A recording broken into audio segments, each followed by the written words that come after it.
بسم الله الرحمن الرحيم.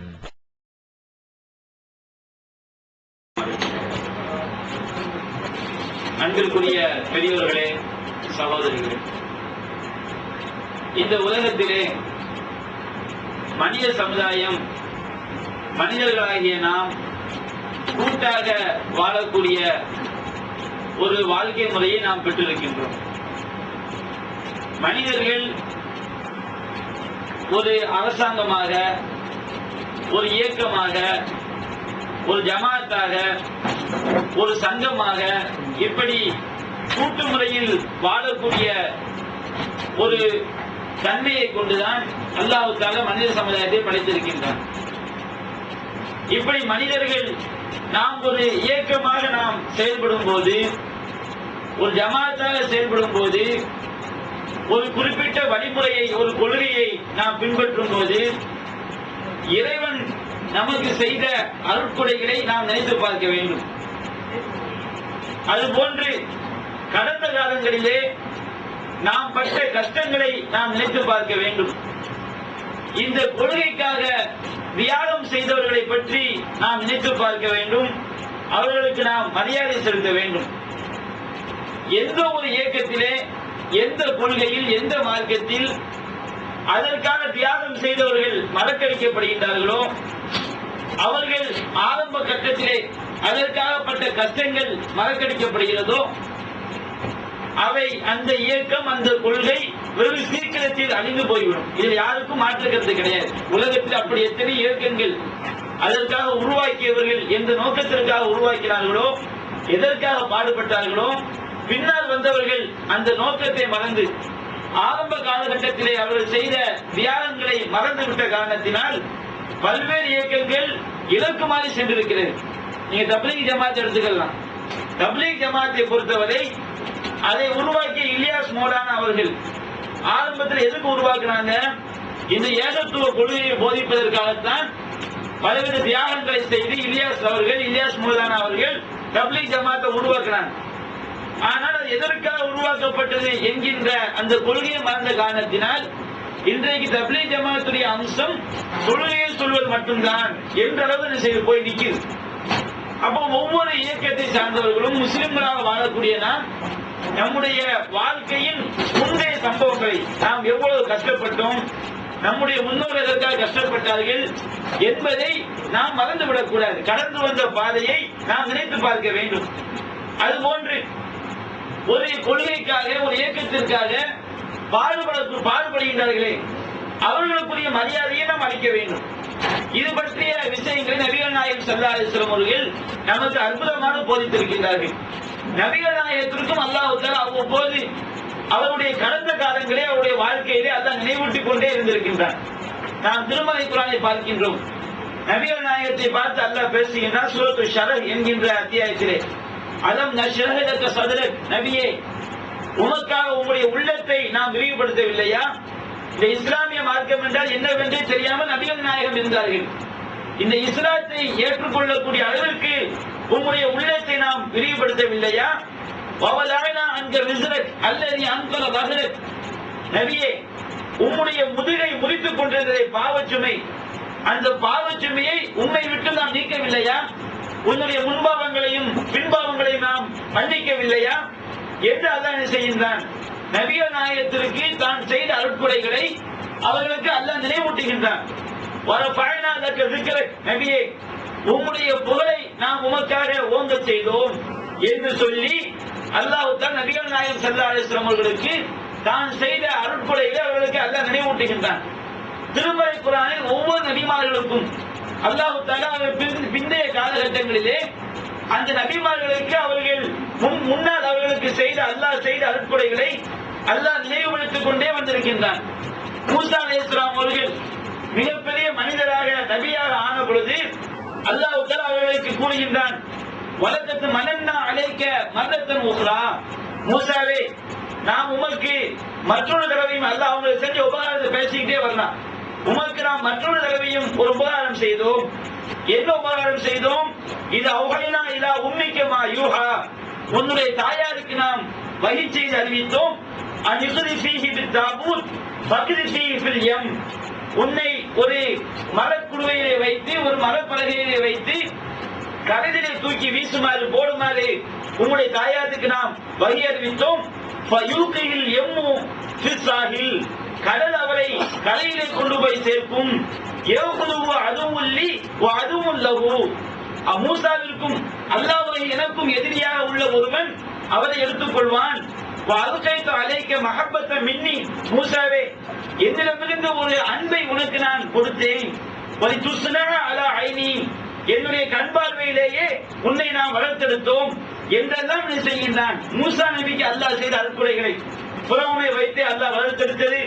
மூசா நபியுடைய தாயாரையே அல்லாஹ் பாலூட்டக்கூடிய அளவிற்கு கொண்டு போய் சேர்த்தது.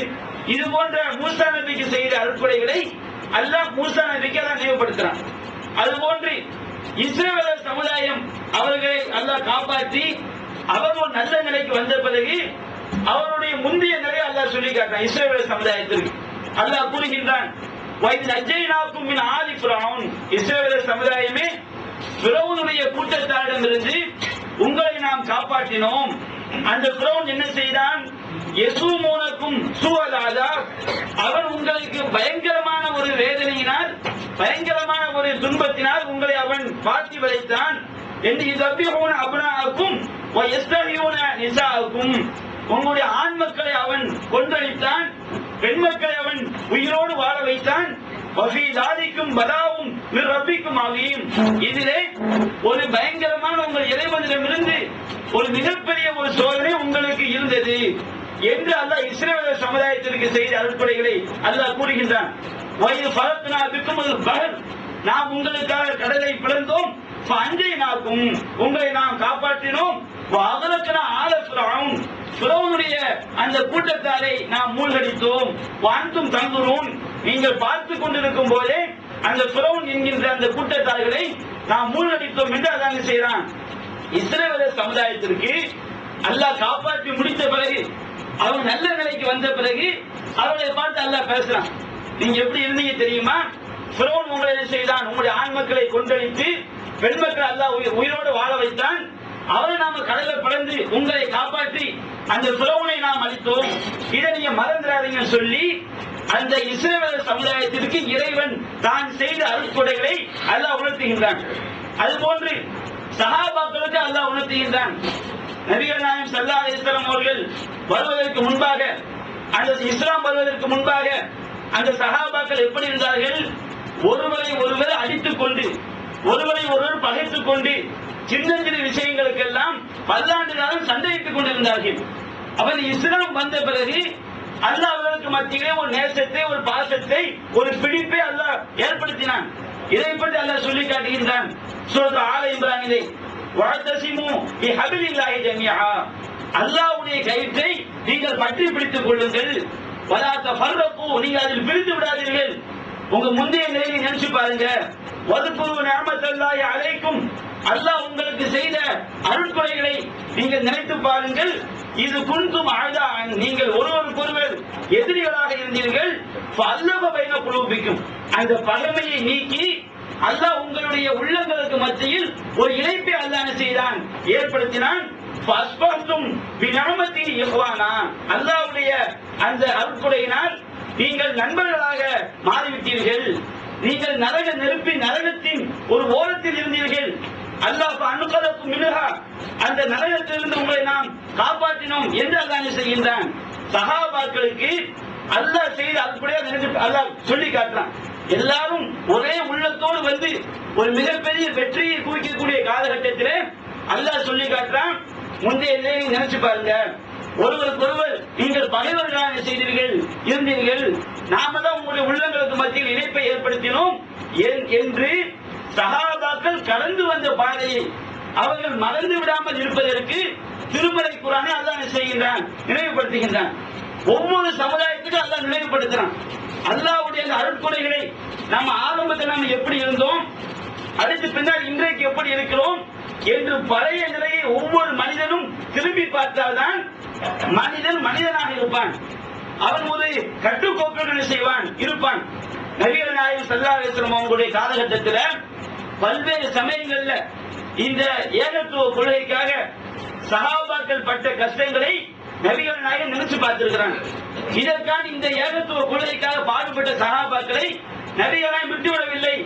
ஒவ்வொரு நேரத்திலும் அவர்கள் செய்த தியாகங்களை நினைத்து பார்த்து அந்த தோழர்களுக்கு மதிப்பளித்து வந்தார்கள்.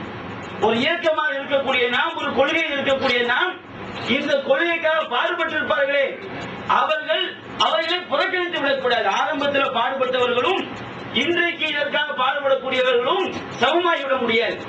ஆரம்ப காலத்தில் ஒன்றாக, இரண்டாக, மூன்றாக, நான்காக, 10ஆக இருக்கும் போது அந்த ஊரில் உள்ள எதிர்ப்புகளை தாங்கி அதற்கான வெட்டுக்குத்துகளை பற்றி இந்த கொள்கையை வளர்த்தவர்களும் இன்றைக்கு வந்து நான் இந்த ஜமாத்துக்கு தலைவர், நானும் ஒரு தௌஹீத் வாய்தான் என்று சொல்கிறோமே, இந்த இரண்டும் ஒருபோதும் செய்ய முடியாது, சமமாகிட முடியாது.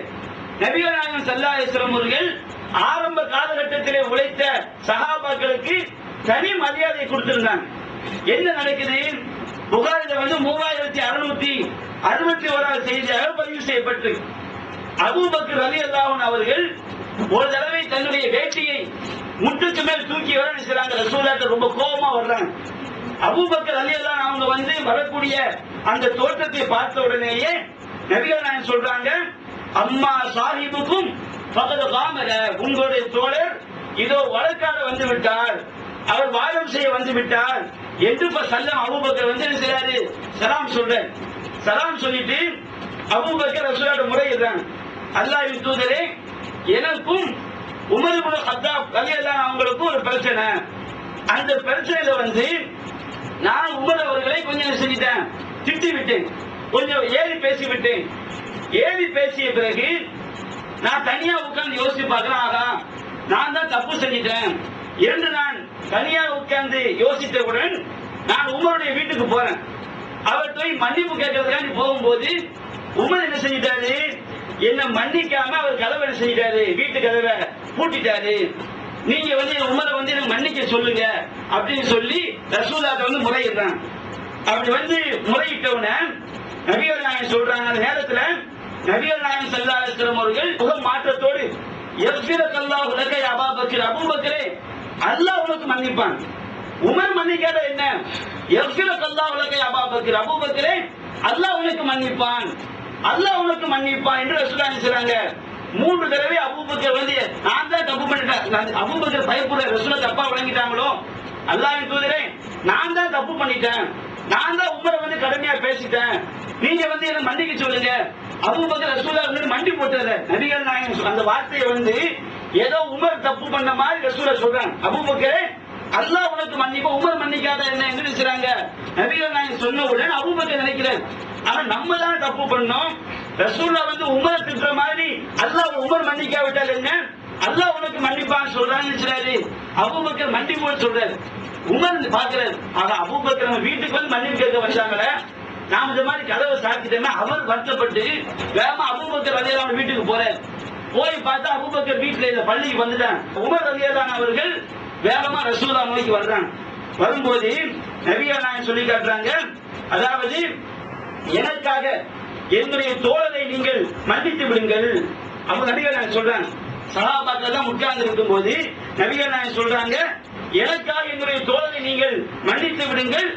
இன்னல்லாக பஅஸனி இலைக்கும், அல்லாஹ் என்னை உங்களுக்கு மத்தியில் நபியாக என்ன செய்தான், என்னை அனுப்பினான். ஆரம்ப கட்டத்தை நபியாக நினைச்சு பார்க்கிறான். அல்லாஹ் என்னை நபியாக அனுப்பும் போது ஃபகுல்தும், நீங்கள் எல்லாம் சொன்னீர்கள், என்ன சொன்னீர்கள்? கதப்த முகமதே, நீ பொய் சொல்கின்றாய். இன்றைக்கு நீங்க எல்லாம் இஸ்லாத்தை ஏத்துக்கிட்டீங்க, நீங்க எல்லாம் முஸ்லீமா இருக்கிறீங்க, ஆனால் அல்லாஹ் என்னை முதலாவதாக நான் தனி மனிதனாக இருக்கும் போது நான் உங்களுக்கு மத்தியிலே இந்த இஸ்லாத்தை எடுத்து வைத்தேனே, அப்போது நீங்கள் சொன்னீர்கள் முகமதே நீ பொய் சொல்கிறாய் என்று சொன்னீர்கள்.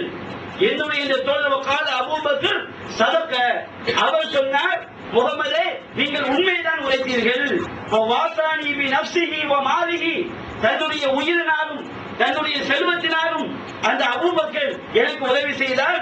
ஃபஹல் அன்தும் தாரிகூனி சாஹிபி மர்ரத்தைனி, எனக்காக என்னுடைய தோழரை நீங்கள் மன்னிக்க மாட்டீர்களா? என்னுடைய தோழர் தவறு செய்தால் அந்த தவறு எனக்காக நீங்கள் மன்னிக்க மாட்டீர்களா சொல்லி நபிகள் நாயகம் ஸல்லல்லாஹு அலைஹி வஸல்லம் அவர்கள் சஹாபாக்கள் சொல்றாங்க.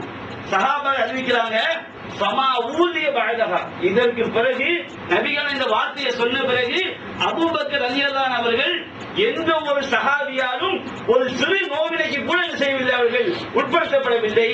அபூபக்கர் விஷயம் செய்வாங்க, சஹாபாக்கள் ரொம்ப எச்சரிக்கையா இருப்பாங்கன்னு சொல்லி இந்த ஹதீஸை அறிவிக்கக்கூடிய அபூ தர்தா ரலியல்லாஹு அன்ஹு சொல்லி காட்டுறாங்க.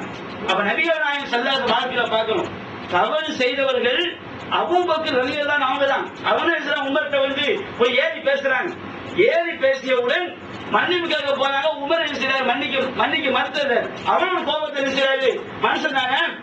ஆனா திரும்ப அவர் வந்து உணர்ந்து அபூபக்கர் மன்னிப்பு கேட்க வரும்போது அபூபக்கர் ரலியல்லாஹு அவங்க மேலே தவறு இருந்தாலும் நபிகள் என்ன செய்றாங்க, அவங்களுடைய கடந்த காலம் நினைச்சு பார்க்கறாங்க. இன்னைக்கு ஒரு தப்பு செய்த தவறு சின்ன தவறு தான். இன்றைக்கு இவங்க தப்பு செய்திருக்கலாம், ஆனால் இவங்க ஆரம்ப காலத்தில் செய்த தியாகத்திற்கு இது ஒரு பெரிய விஷயமே கிடையாது. அபூபக்கர் ஏறி பேசிய விஷயம் பாருங்க, இது ஒரு மேட்டரே கிடையாது சொல்லி நபிகள் நாயகம் ஸல்லல்லாஹு அலைஹி வஸல்லம் அவர்கள் பல்வேறு சமயங்களில் தன்னுடைய தோழர்களின் கடந்த கால தியாகம் என்ன செய்றாங்க, அவங்க நினைச்சு பார்க்கறாங்க. அது போன்று இன்னொரு சம்பவத்தை நாம பார்க்கிறோம். நபிகள் நாயகம் ஸல்லல்லாஹு அலைஹி வஸல்லம் வந்து மதீனாவுக்கு வந்து மக்காவில் வந்து ஒரு மதீனாவில் வந்து இஸ்லாம் அரசாங்கம் அமைக்கப்பட்டாச்சு. அமைக்கப்பட்ட பிறகு ஒரு ஹுதைபியா உடன்படிக்கை ஏற்பட்டு பாருங்க. இந்த ஹுதைபியா உடன்படிக்கைக்கு பிறகு ஏதோ ஒரு விஷயத்துக்காண்டி அபூ சுஃபியான் அவர் பின்னாடி இஸ்லாத்துக்கு வந்துடுறாங்க. இந்த சம்பவம் நடக்கும்போது இஸ்லாத்துக்கு வரல, அவர் மதீனாவுக்கு வர்றார். மதீனாவுக்கு வரும்போது அவங்க என்ன பண்றாங்க, சல்மான் ரலியல்லாஹு அவங்களை வந்து ஏதோ விஷயத்துக்காக சந்திக்க வர்றாரு. அப்ப அந்த இடத்துல வந்து சுஹைப், இவங்க வந்து மக்காவில் ஒரு அடிமையா இருந்த ஒரு சஹாபி சுஹைப் ரூமி, தன்னுடைய செல்வத்தை எல்லாம் இஸ்லாத்துக்காண்டி தியாகம் பண்ணி உடுத்தி ஆடையோடு மதீனாவிற்கு வந்து ஒரு சஹாபி. பிலால் ரலியல்லாஹு அவங்களோட தியாகத்தை பத்தி நம்ம பல உரைகளை கேள்விப்பட்டிருக்கோம். அந்த அளவிற்கு கொடுமைப்படுத்தப்பட்டவர்கள் இந்த இஸ்லாமிய கொள்கையை ஏற்றுக்கொண்டதற்காக. அப்போ அபூ சுஃபியான் வந்து சல்மானை பார்த்து விட்டு மதீனாவுக்கு போறார். பிலால் அவங்களுடைய கையில வந்து வாள் இருக்கு. அப்ப அந்த பிலால் என்ன சொல்றாரு, வல்லாஹி மா அஹதத் சுயூஃபுல்லாஹி மின் உனுகி அல்லாஹ், இந்த அல்லாஹ்வுடைய எதிரியுடைய கழுத்தை இந்த வாள் எடுக்காமல் இருக்கின்றதே, எதிரி கழுத்தை இந்த வாள் எடுத்திருக்கணும்னு நினைச்சாங்க. அவர் காது படுற மாதிரிலாம் இல்ல. இந்த பாதிக்கப்பட்ட சஹாபாக்கள் ஒரு இடத்துல உட்கார்ந்து பேசிக்கிட்டு இருக்கிறாங்க. அபூ சுஃபியான் போறார். ஒப்பந்த காலகட்டம். ஒப்பந்த காலகட்டத்துல வந்து எதிரி மேல கை வைக்க முடியாது. அப்போ பிலால் நினைச்சாரு, கையில பிலால் சுஹைப் எல்லாமே இஸ்லாத்துடன் தியாகம் செய்த சஹாபாக்கள், இந்த மக்கா குறைஷிகளால் பாதிக்கப்பட்டவங்க. அப்ப அவங்க சொல்றாங்க, இந்த அல்லாஹ்வுடைய வாள் இந்த எதிரியுடைய கழுத்தை எடுக்காமல் இருக்கிறதே அப்படின்னு சொல்றாங்க. அப்ப இந்த இப்படி சொல்லும் போது அபூபக்கர் பார்க்கிறார். பார்த்து அபூபக்கர் சொல்றாங்க, தப்பூன ஹாதானி ஷைது குறைஷின், அவர் வந்து குறைஷி சமுதாயத்தில் ஒரு பெரிய மனிதர். அந்த பெரிய மனிதரை பார்த்து ஒரு செய்தியும், அந்த பெரிய மனுஷனை பார்த்து நீங்க இந்த வார்த்தையை சொல்றீங்களப்பா, நசீகத்துல நினைச்சாங்க சொல்றாங்க. அபூபக்கர் சொல்றாங்க. அபூபக்கர் வந்து இப்படி சொன்னாங்கிற செய்தி வந்து எங்க வருது, நபிகள் நாயகத்துக்கு வருது. அப்ப நபிகள் நாயகம் ஸல்லல்லாஹு அலைஹி வஸல்லம் சொல்றாங்க, யா அபூபக்கர் லஅல்லக அகலப்தஹும், அபூபக்கரே நீ அவர்களை கோபப்படுத்தி இருக்கலாம். லைன் குந்த அகலப்தஹும் லகத் அகலப்த ரப்பக, நீ அவர்களை கோபப்படுத்தி இருந்தால் உம்முடைய இறைவனை நீ கோபப்படுத்தி விட்டாய். நபிகள் நாயகம் சொல்றாங்க. அபூபக்கர் சொன்ன வார்த்தை தப்பான அவங்க சொல்லல. அபூ சுஃபியான் ஒரு வயசான ஒரு மனிதர். அவர் போகும்போது இது சாதனை செய்றாங்க, கையில வாழை வச்சுக்கிட்டு, இந்த அல்லாஹ்வுடைய எதிரிய பெட்டார வாள் எதுக்கு என் கையில இருக்கணும், அவன் கழுத்தை இருக்கணும், இவங்க பேசிக்கிட்டு இருக்கிறான். பேசிட்டு அபூபக்கர் சொல்றாரு, ஏன் இப்படிலாம் நீங்க பேசிக்கிட்டு இருக்கீங்க.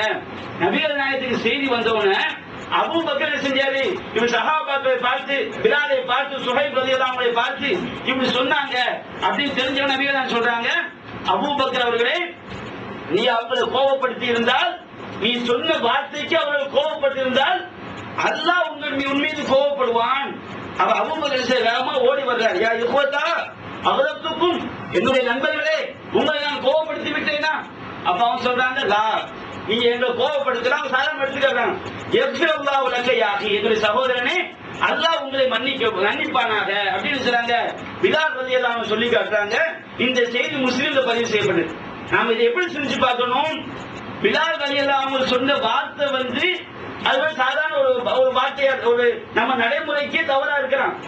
ஆனால் இது எங்க போய் எப்படி திரும்பும், அபூபக்கர் ரலியல்லாஹு அன்ஹு குறைஷி சமுதாயம். அபூபக்கர் எங்க உள்ளவங்க, குறைஷி சமுதாயத்தை சார்ந்தவர்கள்.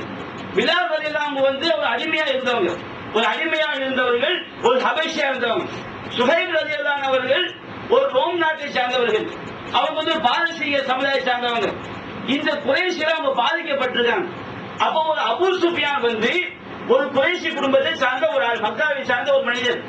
அப்ப அவங்க நினைச்சிட கூடாது, இந்த அபூ பக்கர் வந்து தான் இனத்துக்காரன் சொன்னவன, தன்னுடைய சமுதாயக்காரன் சொன்னவன, அவங்களை குறை சொல்லணும் எவ்வளவு கோபம் வருது அபூ பக்கருக்கு என்று அவர்கள் நினைத்து விடக் கூடாது என்பதற்காக நபிகள் நாயகம் பிலாலுடைய தியாகத்தை நினைச்சு பார்க்கலாம், சுஹைபுடைய தியாகத்தை நினைச்சு பார்க்கறாங்க. அது இவ்வளவு மார்க்கத்திற்காண்டி இவ்வளவு தியாகம் செய்தவர்கள் கொடுமைப்படுத்திய ஒருவனை பார்த்து இந்த வார்த்தைக்கு தப்பு கிடையாது, இது தவறா, இவ்வளவு கொடுமைப்படுத்திருக்காங்க, நாட்டை விட்டு வெளியேற்றிருக்காங்க, சொத்துக்களை எல்லாம் பறித்திருக்கின்றார்கள். அப்ப இவ்வளவு தியாகம் செய்தவர்கள் பிலால் அவர்கள், சுஹைப் அவர்கள் அந்த அல்லாஹ்வுடைய எதிரியை பார்த்து, அப்பொழுது எதிரியாக இருந்தார்கள், அந்த எதிரியை பார்த்து இந்த வார்த்தையை சொல்வது தப்பு கிடையாது. அப்ப நபிகள் நாயகம் ஸல்லல்லாஹு அலைஹி வஸல்லம் அவர்கள் சஹாபாக்களுடைய பழைய தியாகத்தை நினைத்து பார்த்து இந்த அபூபக்கருடைய இந்த ஒரு வார்த்தை தன்னுடைய தோழர்களை பாதிப்படைய செய்திருக்குமோ அப்படின்னு நினைச்சு செய்றாங்க. அபூபக்கரை வந்து நபிகள் நாயகம் கண்டிக்கிறாங்க. அது போன்று இந்த நடைமுறை வாழ்க்கை நம்ம பார்க்கிறோம். ஒரு இயக்கம் சொன்னா பொறுப்புதாரிகள் இருப்பாங்க. இந்த பொறுப்புதாரிகள் வந்து சில நேரங்களில் தப்பு செஞ்சிருவாங்க. ஒரு சாதாரண விஷயம் கிடையாது. ஒரு பொறுப்புக்கு வந்து ஒரு நிர்வாகம் என்று சொன்னால் நிர்வாகத்திற்கு வந்து அதில் உள்ள கஷ்ட நஷ்டங்களை சந்தித்து அந்த நிர்வாகத்தை கொண்டு செல்வதும் சாதாரண வெளியே இருக்கிற பாருங்க, இதுவும் சமம் கிடையாது. எந்த அளவுக்கு இப்ப நம்ம வெளியே இருந்து வரக்கூடிய மக்கள் ஒரு பள்ளிவாசலுக்கு வர்றாங்கன்னு சொன்னா பள்ளிவாசல் சும்மா வருஷம் நன்கொடை கேட்பாங்க. நன்கொடை நாம என்ன செய்வோம், கொடுப்போம்.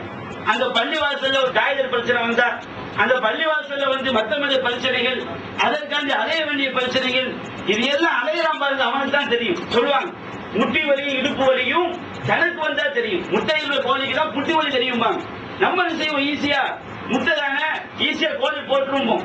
நம்ம போய் அந்த முட்டையை போட்டாதான் நமக்கு என்ன செய்யும், அது எவ்வளவு வலி வலிக்கு நமக்கு தெரியும். அப்ப இந்த மாதிரி நிர்வாகத்தில் இருக்கக்கூடியவங்க வந்து சில தவறுகளை செஞ்சிருவாங்க. அப்படி தவறு செய்யும் போது அதை வெளியே வந்து இவர் தவறு செய்தார், நான் தான் என்ன செஞ்சேன், கண்டிச்சேன், இப்படி நம்ம என்ன செய்வோம், பேசுவோம். ஏன் அதிகம் என்ன செய்யறாங்க, கடுமை எச்சரிக்கை பண்றாங்க. என்ன நடக்குது, ஒரு இஸ்லாமிய அடிப்படையில் வந்து ஜிஹாதுக்கு போறோம். ஜிஹாதுக்கு போனா யார் வந்து ஒரு எதிரிய ஒருவர் மட்டும் தனியாக நின்று ஒரு எதிரியை வீழ்த்தினால் அந்த எதிரிகள் போருக்கு ஒருமணி செய்வாங்க, அகம்பாவத்தை காட்டுறதுக்கான நிறைய நகைகளை அணிந்து கொண்டு நிறைய ஆயுதங்களை வைத்துக் கொண்டு அவங்க போருக்கு வருவாங்க. அப்ப அந்த மாதிரி எதிரியை யார் வீழ்த்துறாங்களோ அவங்க மேல அணிந்திருக்கக்கூடிய நகைகள் எல்லாம் யாருக்கு தான், யார் வெற்றாரோ அவருக்கு தான், யார் உயிர் எடுக்கிறாரோ அவருக்கு தான் சொந்தம். இந்த மாதிரி ஜிஹாதுல வந்து ஒரு சட்டம் உண்டு. ஒரு கொள்கைக்காக போருக்கு செல்லும் போது இஸ்லாமிய வீரன் ஒருவன் எதிரி படை வீரனை இவர் தனியாக நின்று வீழ்த்தி விட்டால் அவன் இருக்கக்கூடிய அவனுடைய சொத்துக்கள் எல்லாம் இவனுக்கு என்ன செஞ்சணும், சொந்தமாயிரும். இது நபிகள் நாயகம் ஸல்லல்லாஹு அலைஹி வஸல்லம் சட்டம் வச்சிருந்தாங்க. அப்போ சஹாபி என்ன பண்றாரு, நபிகள் நாயகம் காலத்துல ஒரு போருக்கு போறாங்க. ஒரு முஅத்தா போருக்கு போகும்போது என்ன நடக்குன்னா, ஒரு சஹாபி வந்து ஒரு எதிரியை தனியாக நின்று வீழ்த்துறார். எதிரியை வீழ்த்தினால் அவர் நிறைய நகையை, எதிரி வந்து நிறைய நகைகள் நிறைய ஆயுதங்கள் வச்சிருக்கிறான். அவ எல்லா ஆயுதங்களையும் எல்லா நகையையும் இந்த சஹாபி எடுத்துக்கிறார். அந்த படைக்கு யார் தளபதியா இருக்கிறாங்க, ஹாலித் பின் வலீத் தளபதியா இருக்கிறாங்க. அவங்க பாக்குறாங்க அவரை வெட்டி வீழ்த்தின உண்மை, ஆனா எல்லாத்தையும் இவரை எடுத்துக்கிட்டா. எத்தனையோ பேர் கிடைக்காத சஹாபாக்கள் இருக்கிறாங்க, எத்தனையோ பேர் போருக்கு வந்துட்டாங்க. அப்ப அவங்களும் கிடைக்கணும் என்ன பண்றாரு, கொஞ்சத்தை எடுத்து இவர் ஹாலித் பின் வலீத் கைப்பற்றி மற்ற சஹாபாக்கள் கொடுக்கிறாங்க. அப்ப இவர் சஹாபி என்ன பண்ற, இன்னொரு சஹாபி பண்ற ஹாலித் போய், ஹாலித் அவர்களே, யார் வந்து எதிரியை வீழ்த்துகிறானோ அவருக்கு தான் சொத்து சொந்தம் நபிகள் நாயகம் சொல்லிட்டாங்க. இப்படி இருக்கும்போது நீங்க வந்து இப்படிலாம் அநியாயம் செய்யக்கூடாது, இருக்கக்கூடாது. அவ ஹாலித் சொல்றாங்க, அவனால பொறுப்புதாரி, அவருக்கு நிறைய இருக்கிற மாதிரி தெரியுது, மற்றவங்க ஒண்ணுமே இல்லாம எவ்வளவு பேர் இருக்கிறாங்க, அவங்களுக்கு கொடுக்கலாமாங்கிறாங்க. இல்ல நான் ரசூலுல்லாஹ் போய் என்ன செய்வேன், முறையிடுவேங்கிறாங்க. அப்ப சஹாபி என்ன செய்யறாரு, ரசூலுல்லாஹ் வந்து சொல்றாரு, அல்லாஹ் என்ன சொல்றாரு, இவர் தான் அந்த எதிரியை வெட்டி வீழ்த்தினார். வெட்டி வீழ்த்தி அவருக்கு தான் எல்லாம் போகணும் சட்டப்படி. ஹாலித் பின் வலீத் அவங்க என்ன செஞ்சாங்க, இந்த மாதிரி கொஞ்சம் எடுத்து வச்சுக்கிட்டாங்க. அப்ப நபிகள் நாயகம் ஹாலித் அழைக்கிறாங்க. ஹாலித் ரலியல்லாஹு அன்ஹு அழைச்சு சொல்றாங்க, மாமனாக்க அந்த தோட்டியஹு சபலஹு, ஹாலித் அவர்களே, அவர் தான் வெட்டி வீழ்த்தினாரு, அவர் தானே எல்லாம் போய் சேரணும், நீங்க எதுக்காக தடுத்தீங்க? அப்ப ஹாலித் சொல்றாரு, அல்லாஹ் சொல்றேன், அவருக்கே ரொம்ப ரொம்ப அதிகமா கிடைக்குது. அதை வந்து நான் மற்ற சஹாபாக்கள் கிடைக்க வேண்டும் என்பதற்காக நான் அவர்கிட்ட கொஞ்சம் எடுத்துங்கிறான். அப்ப நபிகள் நான் சொல்றாங்க, இத்துஃபஅு இலைஹி, அதை நீங்க என்ன செய்யுங்க, அவர்கிட்ட கொடுத்துருங்க. நபிகள் நான் காலத்து கண்டிச்சிடறான். காலத்து கண்டிச்சு முடிச்சு வெளியே வர்றாரு. வெளியே வரும்போது ரசூலுல்லாஹ் முறையிட்டார்ல, அந்த சஹாபி காலித் வர்றாரு. காலிதே பாத்தியா, நான் ரசூலுல்லாஹ் போய் முறையிடுவேன்னு சொன்னேன், கரெக்டா ரசூலுல்லாஹ் புடிங்கி கொடுத்துட்டாங்கல்ல அப்படிங்கிறாரு. அப்படி சொன்னவனதான் ரசூலுல்லாஹ் அப்படி ஹதீஸ்ல வருது. இவ்வாறு அந்த சஹாபி போய் ரசூலுல்லாஹ் தீர்ப்பு வழங்கிட்டாங்க. தீர்ப்பு வழங்கின பிறகு காலித் என்ன செய்றாரு, வருத்தத்தோட வெளியே வர்றாரு. இவர் தான் எல்லா போருக்கு தலைமையேற்று போய் எதிரிகளை வீழ்த்தி வியூகம் அமைச்சது தளபதியுடைய மூலதான். அவர் ஒண்ணு செய்யறாரு, செஞ்ச தப்பா இருக்கலாம். ஆனால் இந்த சஹாபி காலிதுக்கு முன்னாடி வந்து நான் ரசூலுல்லாஹ் போய் சொன்னேன்னா புடிங்கி தந்துட்டாங்களா, அந்த அப்பவே நான் சொன்னதை கேட்டியா அப்படிங்கிறாங்க. அப்ப இவர் நபிகள் நாயகம் வந்து காட்சியை பார்க்கிறாங்க. பார்த்த உடனே இப்ப நபிகள் நாயகத்திற்கு அப்படியே கோபம் ஏறிக்கொண்டே சென்றது. ஏறிக்கொண்டே சென்றவன ஹாலிது போறாங்க. இங்க இருந்து சத்தம் போறாங்க, யா ஹாலித் லா தூட்டிஹி யா ஹாலித், லா தூட்டிஹி யா ஹாலித். ஹாலிதே, நீ அதை கொடுக்க வேண்டாம், நீ அவரை திருப்பி ஒப்படைக்காத, சட்டப்படி ஒப்படைக்கணும். இந்த மாதிரி இவர் போய் சொன்னவன நபிகள் நாயகம் ஹாலித வந்து நீ அதை கொடுக்காதீங்க, அப்படியே வச்சிருக்க, அவருக்கு கிடைச்சது போதும்னு செஞ்சிடறாங்க. நபிகள் நாயகம் ஹாலிதுக்கு உத்தரவு போட்டு நபிகள் நாயகம் சொல்றாங்க, கல் அன்தும் தாரிக்கூனதி உமராயி, என்னுடைய அதிகாரிகளை எனக்காக மன்னிக்க மாட்டீங்களா? அவர் செஞ்சே தப்பா இருக்கலாம், நான் அழைத்து அவரை கண்டித்தேன், கண்டித்து செஞ்சாச்சு, திருப்பி கொடுப்பான்னு சொல்லியாச்சு. திருப்பி கொடுப்பான்னு சொன்னவன நீங்க எப்படி அவரை குத்தி காட்டுவீங்களா? அது தாரிக்கூனதி உமராயி, என்னுடைய அதிகாரிகளை எனக்காக நீங்கள் மன்னிக்க மாட்டீர்களா என்று சொல்லிவிட்டு நபிகள் நாயகம் சொல்லி காட்டுறாங்க, ஒரு பொறுப்புதாரிக்கும் பொறுப்புதாரி அல்லாதவங்களுக்கு என்ன வித்தியாசம்? இன்னமா மசலுக்கும் மசலிக்கும் மசலுவும் மசல் ரஜுலின், உங்களுக்கும் அவர்களுக்கும் உள்ள உதாரணம் என்ன தெரியுமா? ஒரு மனிதன் இப்ளன், ஒரு ஒட்டக மந்தையை ஓட்டிக்கொண்டு செல்கிறான். ஒரு படை தளபதி, ஒரு நிர்வாகி என்கிற ஆள் வந்து சாதாரண ஆள் கிடையாது. ஒரு ஒட்டக மந்தையை ஓட்டிட்டு போகும்போது, ஒரு ஆட்டை ஓட்டிக்கொண்டு செல்லும் போது ஒவ்வொரு ஆடும் ஒவ்வொரு பக்கம் ஓடும். இந்த ஆடு மேய்ச்சாங்களே தெரியும். எல்லா நபிமார்களையும் அல்ல ஆடு மேய்க்க வச்சான். நபிமார்கள் ஆடு மேய்க்க வச்சான். ஏன் இந்த ஆடு மேய்க்க அல்ல வைத்தான்? இந்த ஆடு மேய்ச்சா தான் ஒரு சைப்புத்தன்மை வரும்.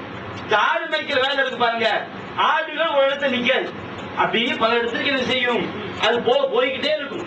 அதை புல்லா ஒன்று தட்டி ஒரு இடத்துல கொண்டு வந்து அடைக்கிறவன் சாதாரண வேலை கிடையாது. அவன் ஆடு மேய்க்கிறவங்க வந்து சைப்புத்தன்மை இருக்கும். அந்த ஆடு பண்ற சேட்டையெல்லாம் பொறுத்துக்கிடுவாங்க, அந்த ஆட்டை தேடி என்ன செய்வாங்க, பல இடங்கள் நடப்பாங்க. அப்ப அந்த மாதிரி நபிமார்களை எல்லாம் ஆடு மேய்த்து ஏன் ஆடு மேய்க்க வைத்தான் சிந்திக்கும் போது, ஒரு ஜமாத்து, ஒரு மக்கள் கூட்டம் என்று வரும்போது எல்லாரும் ஒரே மாதிரி இருக்க மாட்டாங்க. திடீர்னு ஒரு ஆள் செய்வார், கோவப்படுவாரு, சார் ரொம்ப சாந்தமா இருப்பாங்க, சாருக்கு சின்ன தப்புக்கும் கூட அடிக்க எரிஞ்சிடுவாங்க, சாருக்கு அடியை போட்டா சும்மா இருப்பாங்க. இந்த மாதிரி பலதரப்பட்ட மக்கள் என்ன செய்வாங்க, ஒரு ஜமாத்துல இருப்பாங்க. மக்கள் என்பவர்கள் ஒரு ஆட்டு மந்தைக்கு சமம். அது ஆட்டு மந்தை ஆடுங்க ஒரு அகிலை போல ஒப்பட நினைச்சிடக்கூடாது. ஒரு ஆடு எப்படி பல விதமா போகுமா, அது மாதிரி என்ன செய்வாங்க, மக்கள் பல விதமா போவாங்க. அந்த மாதிரி ஒரு நீங்க உங்களுக்கும் காதலுக்கும் உள்ள வித்தியாசம் என்னன்னு சொன்னால், ஒருவன் ஒரு ஒட்டக மந்தையை ஓட்டி செல்கிறான், ஒரு ஆட்டு மந்தையை ஓட்டி செல்கிறான். ஒரு ஆட்டு மந்தையை ஓட்டி சென்றால் அந்த ஆட்டு மந்தை தண்ணீர் குடிப்பதற்காக ஒரு குளத்துக்குள்ள இறங்குது. அந்த ஆடுகளை என்ன செய்யும், தெளிவான தண்ணியை கூட என்ன செய்யணும், உறிஞ்சிடும். உறிஞ்ச நல்லா கடைக்கி விட்டு வெளியே வந்துடும். அவன் ஆடு மேய்க்கக்கூடிய இவனுக்கு என்ன கிடைக்கும், கலைஞர் தண்ணி தான் என்ன செய்யும், கிடைக்கும்.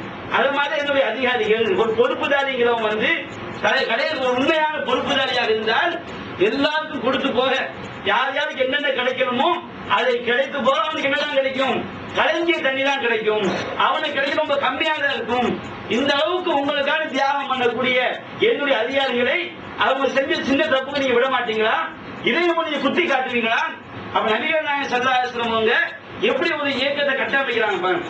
ஒரு அதிகாரி நியமிக்கிறாங்க, அந்த அதிகாரி ஒரு தப்பு செய்யறாரு, தப்பு செஞ்சவன ரசூலை கூப்பிட்டு கண்டிக்கிறாங்க. கண்டித்தோட அவர் தவறை ஒத்து திருப்பி வழங்கிறாரு. அடுத்த ஆள் போய் நீ இப்படி செஞ்சீங்களா, நான் போய் ரிப்போர்ட் பண்ணல, ரசூலை கண்டிச்சாங்களே, இப்படி நாம ஒரு பொறுப்புதாரியை பார்த்து சொல்லுவோம் என்று சொன்னால் அந்த இயக்கம் செய்யாது, அந்த வழிமுறை வந்து சரியாக இருக்காது, அந்த ஜமாத் சரியா இருக்காது. அப்ப நபிகள் நாயகம் ஸல்லல்லாஹு அலைஹி வஸல்லம் அவர்கள் பல்வேறு நேரங்களில் யாரு உழைக்கிறாங்களோ அவங்களுக்கு மரியாதை கொடுத்திருக்கிறாங்க. அவங்க சின்ன சின்ன தவறுகள் செய்யும் போது கூட அந்த தவறுகளை பெரிதுபடுத்தாம செய்யுங்க, கண்டுகொள்ளாம விட்டு இருக்கின்றார்கள். அது போன்று சஹாபாக்கள் வாழ்க்கை என்ன செஞ்சிருக்காங்க, அவங்க இஸ்லாமிய சாம்ராஜ்யம் வந்து பல தேசங்களுக்கு விரிவுபட்டு போகும் போதெல்லாம் தன்னுடைய பழைய நிலையை சகாபாக்கள் நினைச்சு பார்த்திருக்கிறாங்க. அந்த சமுதாயம் வெற்றி பெற்ற சமுதாயமாக ஆனது, அல்லாஹ்வுடைய உதவியாக அவங்களுக்கு கிடைத்தது. எல்லா நிலைகளிலும் எல்லா நேரங்களிலும் வெற்றிகள் எல்லாம் காதலிகள் வந்து குவியும் போதெல்லாம் தங்கள் பழைய நிலையை நினைத்து பார்த்து அவர் கண்ணீர் வடித்தார்கள். கண்ணீர் வடித்த காரணத்தினால்தான் அல்லாஹ்வுடைய உதவி கிடைச்சது. இன்றைக்கு சில நேரங்கள்ல மக்கள் கூட்டத்தை பார்க்கும் போது தன்னை ஒரு பெரிய ஒரு சக்தி மிக்கவனாக நினைக்கக்கூடிய மனிதர்களை பார்க்கிறோம். ஆனா ஒரு மனுஷன் அப்படி நினைக்க கூடாது. எந்த ஒரு இயக்கத்தில் உள்ளவனும் எந்த ஒரு தலைவனும் அப்படி நினைக்க கூடாது. பார்த்தோம் எந்த அளவுக்கு ஜாபீர் ரலியல்லாஹு அவங்க ரசூலுல்லாஹி வஃபாத்துக்கு பிறகு ஒரு பள்ளிவாசல் தொழ போனா அவங்க சட்டை போட்டிருக்காங்க. சட்டையை கழுத்து என்ன செய்யறாங்க, பள்ளிவாசல ஒரு மாற்ற மாதிரி தட்டி இருக்கு, அந்த தட்டில போய் சட்டையை கழுத்தி போட்டு தன்னுடைய வேட்டியாவது கழுத்து வரையும் கட்டிக்கிறார். கழுத்து வரையும் கட்டிக்கிட்டு அவர் போய் அல்லாஹ்வுக்கு தக்பீர் கட்டி தொழுகிறார். அப்ப ஒரு ஆள் போய் பார்க்கிறார். பார்த்துட்டு என்ன இந்த மாதிரி நீங்க சட்டையை கழுத்தி தட்டியில கட்டிட்டு வேட்டியாவது கழுத்துல கட்டி தொழுகிறீங்களா? அப்ப ஜாபீர் சொல்றாங்க, இன்னமா சனஅத்து தாலி நீ எதானி அஹமத் மிஸ்ரு, உன்ன மாதிரி முட்டாள்கள் என்னை பார்க்க வேண்டியதற்காக இப்படி செஞ்சேன். உன்ன மாதிரி முட்டாள் என்ன பார்க்கணும். எதுக்கு பார்க்கணும்? ஐயுனா கானலவு சௌபானி அது அஹதி நபி ஸல்லல்லாஹு அலைஹி வஸல்லம் ரசூலுல்லாஹ்வுடைய காலத்துல எங்களுக்கு யாருக்குப்பா 2 ஆடை இருந்தது. இன்னைக்கு நாங்கள் இஸ்லாமிய சாம்ராஜ்யம் வெற்றி பெற்று போய் பெரிய பெரிய ஆடைகளும் அடைஞ்சிருக்கிறோம். கடந்த காலத்துல நீங்க தெரியும் உங்களுக்கு, கடந்த காலத்துல நாங்கள் எவ்வளவு கஷ்டப்பட்டோம், இந்த சமுதாயம் எவ்வளவு கஷ்டப்பட்டது, இந்த கொள்கைக்காக நாங்கள் எவ்வளவு தியாகம் செய்தோம். இதையெல்லாம் உங்களை போன்ற மூடர்கள் முட்டாள்கள் உணர வேண்டும் என்பதற்காகத்தான் நான் இவ்வாறு செய்தேன் என்று சொல்லி ஜாபீர் அவர்கள் கடந்த காலம் நினைவுபடுத்துறாங்க. மறக்கலாம். எந்த சஹாபியுமே கடந்த காலத்தை மறந்து தாழ்ந்தோடுத்தனமாக அன்றைக்கு உள்ள வெற்றியை பார்த்தவங்க என்ன செய்யல, மகிழ்ச்சி அடையல. அப்ப எந்த அளவு சஹாபா நினைச்சு பார்க்கிறாங்க பாருங்க. அது போன்று அப்துல் ரஹ்மான் இப்னு அவுஃப் ரலியல்லாஹு அவர்கள், இந்த அப்துல் ரஹ்மான் இப்னு அவுஃப் வந்து நாம பயான் பண்ணும்போது பணக்கார சாஹிபி சொல்லுவோம். இஸ்லாத்துக்கு வந்த புதுசுல ஏழை சாஹிபி தான். மதீனாக்கு வந்தாங்கல்ல, சொத்துக்களை எல்லாம் இறந்து விட்டு அவங்க நினைச்சாங்க மதீனாக்கு வர்றாங்க. மதீனாக்கு வந்து ஒரு சஹாபி நபிகள் ஒப்பந்த அடிப்படையில ஒரு சஹாபியோட நட்புறவை ஏற்படுத்துறாங்க. அவர் சொத்தை கொடுக்கறான்னு சொல்றாரு. சொத்து வேண்டாம், உங்களுடைய மனைவி வேண்டாம் என்று சொல்லிவிட்டு இவங்களா வியாபாரம் பண்ணி வியாபாரத்துல ஒரு பேரிச்ச கொட்டையளவு ஒரு தங்கத்தை லாபமாக சம்பாதித்து அதை மகளா கொடுத்து கல்யாணம் பண்றாங்க. அப்துல் ரஹ்மான் இப்னு அவுஃப் ரலியல்லாஹு அவங்க கல்யாணம் பண்ணும்போது ஏழை தான். பின்னாடி அவங்க செஞ்சிடறாங்க, மிகப்பெரிய பணக்கார சஹாபி ஆயிடுறாங்க. சஹாபாக்களே மிகப்பெரிய பணக்கார சஹாபி செஞ்சிடறாங்க. அப்துல் ரஹ்மான் இப்னு அவுஃப் ஆயிடுறாங்க. இந்த அப்துல் ரஹ்மான் இப்னு அவுஃப் ரலியல்லாஹு அவங்க என்ன செய்யறாங்க, ஒரு தடவை அவங்களுக்கு ஒரு சாப்பாடு கொண்டு வரப்படுது. சாப்பாடு கொண்டு வரப்பட்டால் ஹதீஸ்ல வந்து அந்த சாப்பாட்டுல வந்து ரொட்டி இருக்குது, இறைச்சி இருக்குது. அப்ப அந்த ரொட்டி இறைச்சியெல்லாம் பார்த்தோன்னே பக்ரா அப்துல் ரஹ்மான் இப்னு அவுஃப் என்ன செய்யறாரு, அப்படியே கண்ணீர் வடிக்கிறாரு. அவர் ரொட்டி, அந்த இறைச்சி, பல வர்க்கங்கள் எல்லாம் வந்து முன்னாடி உட்கார்ந்து பார்த்தோன்னே அந்த சஹாபி அழுகுறாங்க. அப்ப கேட்கிறாங்க, மா இபுகீக யா அபா முஹம்மத், அபு முஹம்மது அவர்களே எதுக்காண்டி அழுகுறீங்க? சாப்பாடு தானே வந்து இருக்குது, எதுக்காண்டி அழுகுறீங்கன்னு கேட்கிறாங்க. அப்ப அந்த சஹாபி சொல்லிக்காரு, அப்துல் ரஹ்மான் இப்னு அவுஃப் சொல்றாங்க, மாத்த ரசூலுல்லாஹி ஸல்லல்லாஹு அலைஹி வஸல்லம் வலம் யஷ்பஅ ஹுவ வ அஹ்லு பைத்திஹி மின் ஹுபுஸி ஷயீர். நபிகள் நாயகம் ஸல்லல்லாஹு அலைஹி வஸல்லம் அவர்கள் மரணித்தார்களே, அந்த அல்லாஹ்வுடைய தூதரும் அவருடைய குடும்பமும் இந்த கோதுமை ரொட்டியை அவர்கள் சாப்பிட்டதே கிடையாது, ரொம்ப வறுமையில வாழ்ந்தாங்களே. அப்ப அந்த மாதிரி எங்களுக்கு இந்த உலகத்தினுடைய பாக்கியங்கள் எங்களுக்கு வழங்கப்பட்டு நாங்க ஆரம்பத்தில் செஞ்ச தியாகம் அதற்கு கூலி கிடைக்காமல் போய்விடுமோ? சாப்பாடு வரும்போது நினைச்சு பாக்குறாங்க. பழைய காலத்துக்கு வந்து புது பணக்காரன் சொல்லுவோம் பாருங்க, புது பணக்காரனுக்கு வந்து என்ன ஆக்கமா அவனுக்கே தெரியாது. காசு பணம் கையில வந்துட்டா எப்படி செலவு பண்ணணும், நமக்கு அல்லாஹ் இருந்த நமக்கு தெரியாது.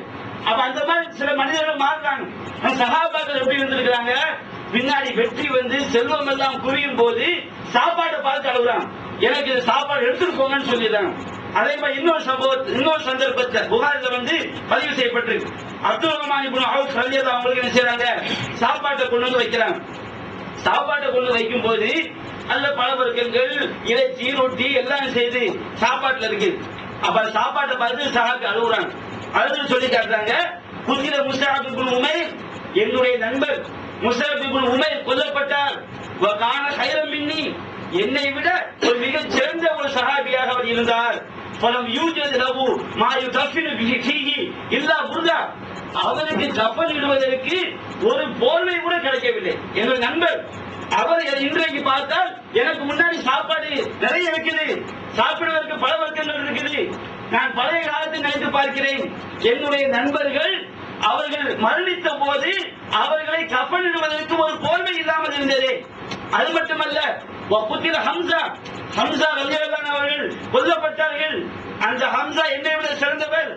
அவரை கஃனிடுவதற்கு ஒரு போர்வை கூட இல்லாமல் இருந்தது.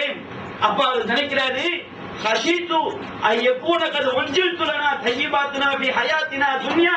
இந்த உலக வாழ்க்கையிலேயே நாங்கள் செய்த தியாகத்திற்கு அப்துல் ரஹ்மான் தன்னை சொல்றார். அவங்க எதையுமே அனுபவிக்காமல் எந்த பாக்கியத்தையும் பெறாமல் வறுமையிலேயே வாடி சென்று விட்டார்கள் தோழர்கள். அல்லாஹ் எங்களுக்கு வாழ்நாள் அதிகமாக கொடுத்துட்டான். நாங்க செஞ்ச அந்த தியாகத்திற்கு இப்பொழுது எல்லா நன்மைகளும் எங்களுக்கு கொடுக்கப்பட்டு எங்களுக்கு மறுமையில் எதுவும் கிடைக்காமல் போய்விடுமோ என்று சொல்லிவிட்டு அவர் அழுகின்றார். எந்த அளவிற்கு எபுக்கி ஹத்தா தரக்கத்துவாம், சாப்பாட்டை விடக்கூடிய அளவுக்கு அழுதார் என்று இந்த புகாரை நாம் பார்க்கிறோம். அப்ப சஹாபாக்கள் தங்களுடைய வாழ்க்கையில் செல்வ நிலையை அடையும் போது, உயர்ந்த நிலையை அடையும் போது, வெற்றிகளை வாரி தூக்கும் போதெல்லாம் கடந்து வந்த பாதை நினைச்சு பார்க்கிறாங்க. நம்ம ஒரு காலத்துல எப்படி இருந்தோம், என்ன அடிபட்டோம், என்ன மிதிப்பட்டோம், நம்முடைய சகாபாக்கள் எவ்வளவு அடிபட்டாங்க, எதற்கான தியாகம் செஞ்சாங்க, அவர்கள் செய்த தியாகத்தில் கட்டமைக்கப்பட்டதுதான் இன்றைய வெற்றி. இன்றைய இஸ்லாம் என்பது அந்த ஆரம்ப காலம் செஞ்சாங்க தியாகிகள். அந்த தியாகிகளுடைய உழைப்பில், வியர்வையில், ரத்தத்தில் உருவாக்கப்பட்டதுதான். அவர்கள் எதையும் அனுபவிக்காமல் போய்விட்டார்கள். இன்றைக்கு நாம் என்ன செய்யறோம், விதவிதமாக அனுபவிக்கிறோம் சொல்லி அப்துல் ரஹ்மான் இப்னு அவுஃப் அவர்கள் தன்னுடைய கடமை காலத்தை நினைச்சு பார்க்கிறாங்க. அது போன்று ஹப்பாப் ரலியல்லாஹு அவங்க இந்த சஹாபியுடைய தியாகத்தை பற்றி கேள்விப்பட்டிருப்போம். இந்த சஹாபி எப்படிப்பட்டவங்க? ஹப்பாப் ரலியல்லாஹு அவங்க புகாரில 3612 செய்தியா பதிவு செய்யப்பட்டது. ஒரு அடிமையா இருந்தவங்க. அடிமையாக இருந்தால் இவங்களுக்கு பட்ட அந்த கொடுக்கப்பட்ட வேதனை, துன்பங்கள் எல்லாம் நாம நினைச்சு கூட பார்க்க முடியாது. ஒரு கற்பனையாக இருக்குமோ என்று நினைக்கக்கூடிய அளவுக்கு வேதனைப்படுத்தப்பட்டாங்க. உமர் ரலியல்லாஹு நம்முடைய ஆட்சி காலத்துல ஹப்பாப் அழைச்சு கேட்கிறாங்க, ஹப்பாபே உங்களுக்கு பழைய காலம் நினைவு இருக்குதா அப்படின்னு சொல்லி ஹப்பாப் என்ன சொல்றாங்க, தன்னுடைய முதுகை எடுத்து காட்டுறாங்க. பழைய காலம் நினைவு இருக்கு. அப்ப உமர் சொல்றாங்க. உமர் சொன்னவங்க ஹப்பாப் இப்னு அரத் ரலியல்லாஹு அவர்கள் தன்னுடைய முதுகை காட்டுறாங்க. முதுகை காட்டினா சதை இல்ல, முதுகு என்ன இல்ல, சதை இல்லை, முதுகு பகுதி எல்லாம் அப்படியே கலந்து போய் இருக்குது. அப்போ உமர் அவங்க பார்க்க முடியாம ரொம்ப இது கொடுமைதான் அப்படிங்கிறாங்க. அப்ப ஹப்பாப் சொல்றாங்க, என்ன செய்வார்கள் தெரியுமா, நான் இந்த கொள்கையை ஏற்றுக்கொண்டதற்காக என்னை அந்த தீக்கங்கை விரித்து வைத்து என்னுடைய முதுகை செய்வார்கள், அந்த தீக்கங்கின் மீது படுக்க வைப்பார்கள். என்னுடைய முதுகிலிருந்து கொழுப்பு உருகி, எண்ணெய் உருகி அந்த தீயை அணைத்து விடும். அதனால் ஏற்பட்ட வழக்குகள் தான் இந்த உடனே ஹப்பா அவங்க சொல்லி காட்டுறாங்க. அப்ப இந்த அளவுக்கு கொடுமைப்படுத்தப்பட்ட சஹாபி. எந்த அளவிற்கு நபிகள் நாயகம் ஆரம்ப காலகட்டத்தில் நபிகள் நாயகம் ஸல்லல்லாஹு அலைஹி வஸல்லம் காபத்துல்லாஹ்ல ஒரு துண்டை விரிச்சு படுத்து கிடக்கிறாங்க. ஒரு துண்டை விரிச்சு அவங்க தலை வைத்து படுத்திருக்கும் பொழுது ஹப்பா ஓடி வர்றாங்க. ஓடி வந்த கொடுமை வேதனை தாங்க முடியாமல், அல்லாஹ் தஸ்தம் சொல்லுதனா, அல்லாஹ் தூதரே, அல்லாஹ் நமக்கு நீங்க உதவி கேட்க மாட்டீங்களா, அல்லாஹ் ததுவல்லாஹ் எங்களுக்காண்டி நீங்க அல்லாஹ்ட்ட உதவி துஆ செய்ய மாட்டீங்களா அப்படிங்கிறாங்க. அப்ப ஒருத்தவங்க அடிபட்டு பாதிக்கப்பட்டு மிதிப்பட்டு வரும்போது அவங்களுக்கு ஆறுதல் சொல்லணும். நபிகள் நாயகம் ஸல்லல்லாஹு அலைஹி வஸல்லம் ஹப்பாப் இப்படி முறையிடும் போது அவங்களுடைய முகம் அப்படின்னு செய்து மாறுது, கோவப்படுறாங்க. சொல்லி காட்டாங்க, ஹப்பாப் அவர்களே, கான ரஜுலு ஃபீமன் கப்லக்கும், உங்களுக்கு முன்வாழ்ந்த தோழர்கள் இந்த கொள்கை ஏற்க ரசூலை பழைய காலம் நினைச்சு பார்க்கிறாங்க. ஹப்பா படக்கூடிய வேதனை இருக்கு பாருங்க, ரசூலை நினைச்சு பார்க்க ஒப்பிடும் போது ஹப்பா பட்ட வேதனை ஒண்ணு கிடையாது. நபிகள் நாயகம் சொல்றாங்க, உனக்கு முன்பாந்த அந்த தோழர்கள் இந்த மார்க்கத்தை சத்திய கொள்கையை ஏற்றுக்கொண்டதற்காக பூமியிலே அவர்கள் குழி தோண்டி புதைக்கப்பட்டு அவர்களின் தரையின் மைய பகுதியிலே இரும்பு ரம்பங்கள் வைக்கப்பட்டு அவர்கள் அப்படியே 2 பிளவுகளாக பிளக்கப்பட்டார்கள். அப்பா நீ வர்ற வேணும் என்னப்பா, உனக்கு தீய வச்சு உயிரோட விட்டாங்க. என்னுடைய முன்னாள் வாழ்ந்த இஸ்ரவேல் சமூகத்தில் முன்னாள் வாழ்ந்த நபிமார்கள், அந்த தோழர்கள் இந்த மார்க்கத்தில் எவ்வளவு தியாகம் செய்தார்கள் தெரியுமா? குழி தோண்டி புதைக்கப்பட்டு தலையின் மைய பகுதியில் இரும்பு சீப்புகள் வைக்கப்பட்டு இரு பிளவுகளாக அவர்கள் பிளக்கப்பட்டார்கள். மா எசிறு போதாலிக்க அந்தீனிகி. இந்த கொடுமை அல்லாஹ்வுடைய மார்க்கத்தை விட்டும் அவருடைய உள்ளங்களை புரட்டி விடவில்லை, தரமான செய்து விடவில்லை. அது மட்டுமா செய்தார்கள், அவர்கள் இரும்பு சீப்புகளால் அப்படியே கிழிக்கப்பட்டார்கள். அவருடைய எலும்புகளும் நரம்புகளும் தசைகளும் அப்படியே கிழியக்கூடிய அளவிற்கு இரும்பு சீப்புகளால் கிழிக்கப்பட்டார்கள். இதையெல்லாம், இந்த கொடுமையெல்லாம் அல்லாஹ்வுடைய மார்க்கத்தை விட்டும் அவர்களை திருப்பி விடவில்லை. வல்லாஹி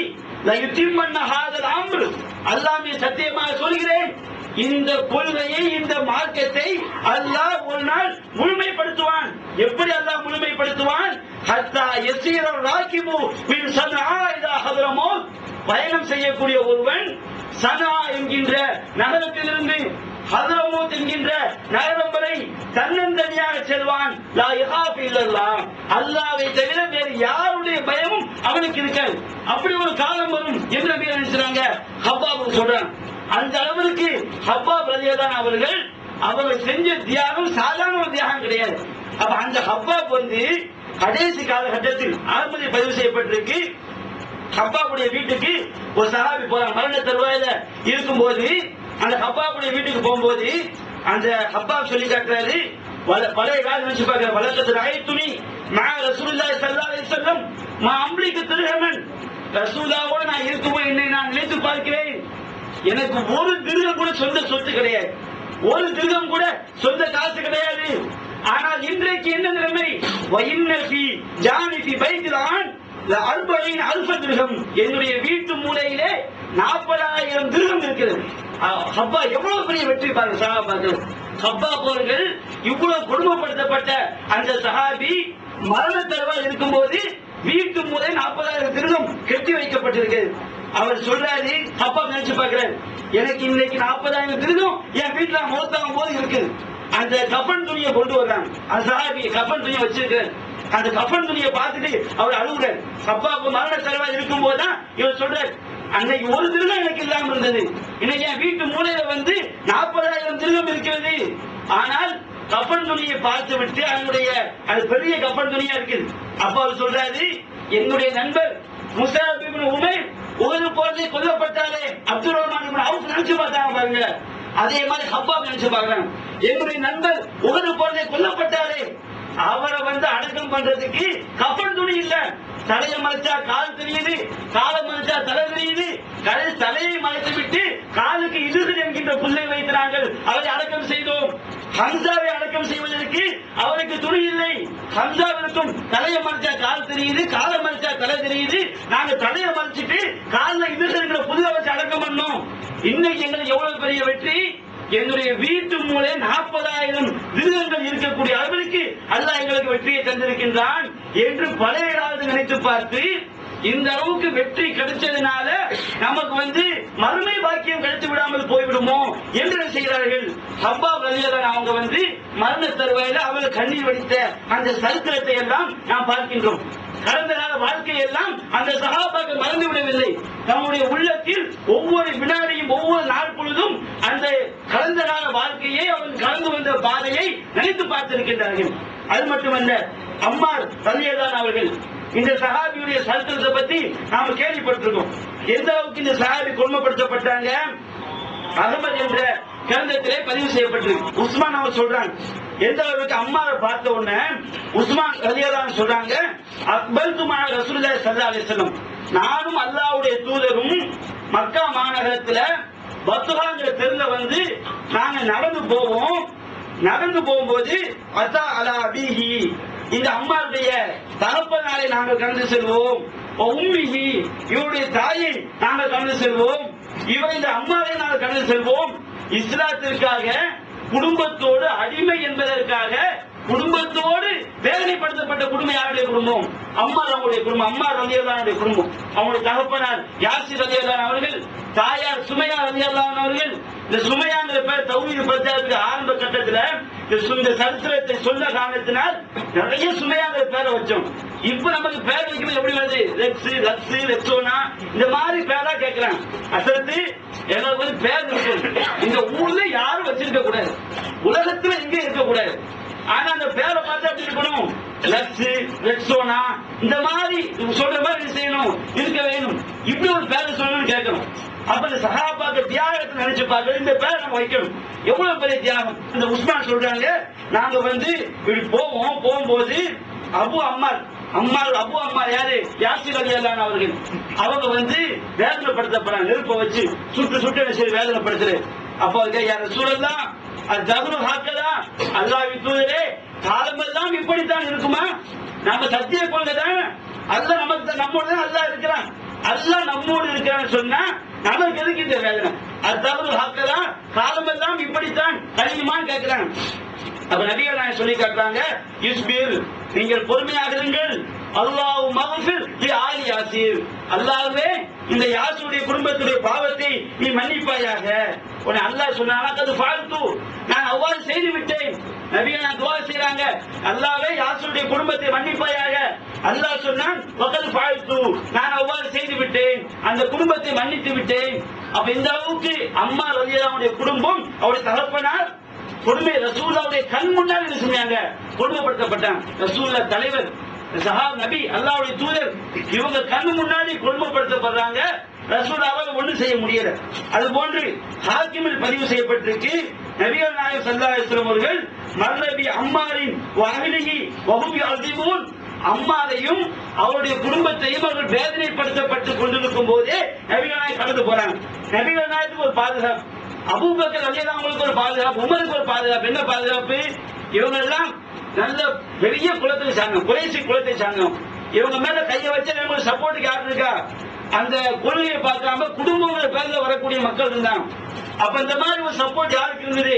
நபிகள் நாயகம் ஸல்லல்லாஹு அலைஹி வஸல்லம், அபூபக்கர் ரலியல்லாஹு அன்ஹு, உமருக்கு, அவங்களுக்கு தான் இருந்தது. அவங்க வேதனைப்படுத்தப்பட்டாங்க. இதையும் தாண்டி ஆனால் இந்த அம்மார்கள், பிலால், இவங்க எல்லாம் இருக்காங்க பாருங்க, இவங்களுக்கு அந்த மாதிரி பாதுகாப்புல அடிமை, எவன் அடிச்சாலும் யாரும் கேட்க முடியாது. அப்ப அந்த மாதிரி இருக்கும்போது நபிகள் நாயகம் ஸல்லல்லாஹு அலைஹி வஸல்லம் அவங்க வந்து வேதனை படுத்தப்பட்டிருக்கும் போதே கடந்து போறாங்க. தடுக்க முடியல, என்னன்னு கேட்க முடியாது. ஏன் அந்த மாதிரி சூடு போடுறீங்க, எதுக்கு அவரை போட்டு கொடுமைப்படுத்துறீங்க, எதுக்கு அடிக்கிறீங்க என்று கேட்கவே முடியாது. பார்த்துக்கிட்டே போகணும். அதுதான் அந்த நிலைமை. அப்ப இன்றைக்கு நம்ம அப்படி இருக்க முடியுமா? ஒரு சகோதரர் வந்து பால் போஸ்ட் ஒட்டாரு, போலீஸ்காரன் பிடிச்சிட்டு போயிட்டான். போலீஸ் பிடிச்சிட்டு போய் ஒரு அடியை போட்டு, கொஞ்சம் ஜமாத்துக்கு தகவல் பெற லேட் ஆயிடுச்சு போறதுக்கு, இந்த ஜமாத் நான் எதுக்கு இருக்கணும், எனக்காண்டி வதா ஜமாத் எதுக்கு, இந்த ஜமாத் எனக்கு தேவையில்லைன்னு சொல்லி கொள்கையை விட்டு தடம் கொண்டு போக. ஜமாத்தோட சண்டைன்னு சொன்னா பிடிக்கலன்னா ஜமாத்தை பழிச்சிட்டு போகலாம், கொள்கையை பழிச்சிட்டு போகலாமா? காயிதே மில்லத்துக்கு முஸ்லிம்களை போய் சேர்ந்து காயிதே மில்லத்துக்கு பாத்தியா ஓதி அந்த பட்டணத்தை வாங்கக்கூடிய அளவுக்கு சில நண்பர்கள் மாறி போயிட்டாங்க. அப்ப அந்த மாதிரிலாம் இருக்குது. அப்ப இன்று அந்த அன்றைய காலத்துல பார்க்க தலைவர் கண்ணாடி பாக்குற, ரசூலை பாக்குறாங்க, வேதனை நடக்குது, ஒண்ணும் செய்ய முடியல. அந்த சஹாபா கொள்கையை தர மாதிரி போனாங்களா? போகல. அப்ப நபிகள் நாயகம் சொல்றாங்க, அபிசுரு ஆல அம்மார், அம்மாருடைய குடும்பமே நற்செய்தி பெற்றுக் கொள்ளுங்கள், துவா செய்றாங்க. வாழ யாசிர், யாசிருடைய குடும்பமே நீங்கள் நற்செய்தி பெற்றுக் கொள்ளுங்கள். ஃபஇன்ன மௌஇதக்கும் அல் ஜன்னா, உங்களுக்கு வாக்களிக்கப்பட்ட இடம் சொர்க்கம் தான், நீ கவலைப்படாதீங்க, உங்களுக்கு சொர்க்கம் தான் கிடைக்கும். இந்த உலகத்துடைய துன்பம் என்ன சொல்லி காட்டுறான். அப்ப இவ்வளவு தியாகம் செய்த குடும்பம் அம்மா ரலியல்லாஹு குடும்பம். என்ன நடக்குது பின்னாடி உள்ள காலகட்டத்தில்? மக்கா மதீனாக்கெல்லாம் வந்த பிறகு முஸ்னத் அஹ்மத்ல பதிவு செய்யப்பட்டிருக்கு, ஹாலித் பின் வலீத் அவங்களுக்கும் அம்மாவுக்கும் ஒரு சண்டை வருது. சண்டை வந்தால் ஹாலித் ரலியல்லாஹு அன்ஹு வந்து பெரிய தளபதியா இருக்கலாம், அது பின்னாடி தான் செய்றாங்க, அவங்க இஸ்லாத்துக்கு வர்றாங்க, ரொம்ப பின்னாடி தான் செய்றாங்க, இஸ்லாத்துக்கு வர்றாங்க. அம்மா மாதிரி ஆரம்ப காலகட்டத்தில் வந்தால் கிடையாது. அப்ப அந்த ஹாலித் பின் வலீத் ரலியல்லாஹு அன்ஹுவுக்கும் அம்மாவுக்கும் ஒரு வாய்த்தகராறு வரும்போது ஹாலித் அவங்க என்ன செஞ்சிடறாங்க, அம்மாரை வந்து ஓங்கி பேசிடுறாங்க. அம்மாரை அழ ஆரம்பிச்சிடுறாரு. அழ ஆரம்பித்தால் சகோதரங்களை கூட அழிக்க முடியாதுல்ல. அப்ப அழ ஆரம்பிச்சா ரசூலுல்லாஹ் வர்றாங்க, அல்லாஹ்வின் தூதரே என்ன மாதிரி ஹாலித் பேசிட்டாரு. ஹாலித் வர்றாரு, அவருக்கு அப்பவும் கோபம் தனியல, தளபதியா அந்த அளவுக்கு இருக்கவே தளபதியா வந்தாங்க. அவர் ரசூலுல்லாஹ் பக்கத்துல வந்து உட்கார்ந்துக்கிட்டு அப்ப நினைச்சாரு, அம்மாரை வந்து கடுமையா பேசுறாங்க, கோபமா பேசுறாங்க. அப்ப நபிகள் நாயகம் ஸல்லல்லாஹு அலைஹி வஸல்லம் அவங்க நினைச்சாங்க, நபியு சாக்கிட்டு இந்த கல்லம் நபிகள் நாயகம் பேசுறாங்க, வாய் மூடி மௌனமா இருக்கிறாங்க. கோபத்திற்குரிய மௌனம் தான். கோபப்பட்டா சில பல்ல கடிச்சுக்கிட்டு அமைதியா இருப்பாங்க. அப்போ பக்கா அம்மார் வந்து அழ ஆரம்பிச்சாரு. அழ ஆரம்பிச்சவன யார சூழல்லா அலா தராகு அல்லாஹ்வின் தூதரே அம்மாரை பார்க்கலையாங்க. ஓமா அந்த ரசூலுல்லாஹி அம்மாரை பார்க்கறாரு. அவர் அழுதுகிட்டு இருக்காரு. அழுதுகிட்டு நபிகள் நாயகம் சொல்றாங்க, ஃபரஃப ரசூலுல்லாஹி ரஸூலுஹு மன் ஆதா அம்மாரன் ஆதாஹுல்லாஹ். என் அம்மாரோடு எவன் பகைமை பாராட்டுகிறானோ அவனோடு அல்லாஹ் பகைமை பாராட்டுவான். மன் அபுகல் அம்மாரன் அபுகலஹுல்லாஹ். அம்மாரை எவன் வெறுக்கிறானோ அவனை அல்லாஹ் வெறுத்து விடுவான். ஆதி சொல்றாரு, ஃபஹரஜ்து ஃபமா கான ஷைஉன் அஹப்பு இலா மின் ரிதா அம்மார். நான் வெளியே வந்தேன், அம்மாவுடைய திருப்தியை விட இந்த உலகத்தில் எனக்கு எதுவும் பாசம் மிக்கதா தெரியல. அம்மாவுடைய பாசம் தான் எனக்கு தெரிஞ்ச. அம்மாரை பகைத்தால் அல்லாஹ்வுடைய பகை கிடைக்கும், அம்மாரை வெறுத்தால் அல்லாஹ்வுடைய வெறுப்பு கிடைக்கும் அப்படின்னு நபிகள் நான் செஞ்சதுனால இந்த காதில் வந்து அம்மாட்ட மன்னிப்பு கேட்கிறார். அப்ப அம்மா என்ன செஞ்சாரு, நான் அம்மாரை சந்தித்தேன், அவர் என்னை பொருந்திக் கொண்டார், என்னை மன்னித்து விட்டார் என்று ஹாலித் பின் வலீத் ரலியல்லாஹு அன்ஹு அவர்கள் சொல்லக்கூடிய சம்பவத்தை வந்து நம்ம அகமது என்கின்ற கிரந்தத்தில் நாம் பார்க்கிறோம். அப்ப இந்த அம்மா அவங்க வந்து ஹாலித் அவங்களுக்கு ஒரு சின்ன வாய் தகராறு வரும்போது நபிகள் நாயகம் பழைய காலத்தை நினைச்சு பார்க்கிறாங்க. என்னுடைய தோழர் இந்த அளவுக்கு தியாகம் செஞ்ச ஒரு சஹாபி அவரோட வாய் தகராறு பண்ணியவுடன் நபிகள் நாயகம் இவ்வளவு கடுமையான வார்த்தையை போடணும். செஞ்ச தியாகம் பழைய காலத்தை மறக்க மாட்டாங்க. மறந்தா நாசமாயிடும். எவ்வளவு பெரிய தியாகத்தை செஞ்சிருக்க என்னுடைய தோழர், அவரோட நீங்க வாய் தகராறு பண்ணுவீங்களா என்று ரசூலுல்லாஹி செய்றாங்க. ஒவ்வொரு நேரத்திலும் சஹாபாக்களுடைய அந்த பழைய தியாகங்களை அவங்க நினைச்சு பார்க்கிறாங்க. அது போன்று எந்த அளவிற்கு ஃபத்ஹு மக்கா வெற்றி, மக்கா வெற்றில வந்து நிறைய பொருட்கள் கிடைச்ச உடனே நபிகள் நாயகம் ஸல்லல்லாஹு அலைஹி வஸல்லம் என்ன பண்றாங்க, குறைஷிகள் இருந்து இஸ்லாத்துக்கு வந்திருப்பாங்க பாருங்க, அவங்க உள்ள இஸ்லாத்துல இன்னும் உறுதியாக வேண்டும் என்பதற்கு அல்லாஹ் சொல்லிருக்காங்க. சக்காத்து கொடுக்கும் போது யாருக்கும் கொடுக்கலாம், புதுசா இஸ்லாத்துக்கு வந்தவங்க இஸ்லாத்துக்கு வர்ற மாதிரி இருப்பாங்க, காசு அவங்க வரும்போது தடையா இருக்கும், காசை கொடுத்தா வந்துருவாங்க, அவங்களுக்கு என்ன செய்யலாம், காசு பணம் கொடுக்கலாம். அப்ப இந்த மாதிரி ஒரு உள்ளங்கள் இஸ்லாத்தின் பக்கம் ரொம்ப உறுதியாக வேண்டும் என்பதற்காக காசு பணங்களை வந்து புதுசா இஸ்லாத்துக்கு வந்தவங்களுக்கு இஸ்லாம் கொடுக்க சொல்லுங்க, நபிகள் அல்லாஹ் கொடுக்க சொல்றான். அப்ப நபிகள் என்ன பண்றாங்க, மக்கா வெற்றியில நிறைய பேர் இஸ்லாத்துக்கு வந்துடுறாங்க. வெற்றி போர் செஞ்சது யாரு, அன்சாரி சஹாபாக்கள்.